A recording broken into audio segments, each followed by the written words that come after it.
மாண்புமிகு பேரவைத் தலைவர் அவர்களே, பழைய சிறைச்சாலை தெருவிலே அமைந்திருக்கின்ற வாழ்விட மேம்பாட்டு வாரியத்தில் 707 குடியிருப்புகள் பிப்ரவரி மாதம் மாண்புமிகு எங்கள் திராவிட மாடல் ஆட்சியின் நாயகன் அவர்கள் திறந்து வைக்கப்பட்டது. அது பராமரிப்பு தற்போது முற்றிலும் புறக்கணிக்கப்பட்டிருக்கின்றது.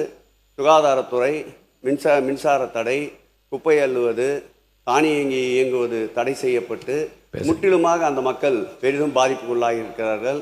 மாநகராட்சியை கேட்டால் பெருநகர வளர்ச்சி குழுமம் என்கிறார்கள், பெருநகர வளர்ச்சி குழுமத்தை கேட்டால் சென்னை மாநகராட்சி. அது கவன ஈர்ப்பு தீர்மானம் கொடுத்ததை படிச்சிருக்கேன். அதை மட்டும் படிங்க. கவன ஈர்ப்பு தீர்மானத்தில் எழுதுனதை மட்டும் படிங்க. முழுக்க எழுதியிருக்கேன். பதிவு எழுதியிருக்கேன். ஒரே ஒரு அரசு இல்லை, நீங்கள் விளக்கம் சொல்றது மாண்பு அமைச்சர் பதில் சொல்லாத போது அது குற்றச்சாட்டாக மாறிவிடும்.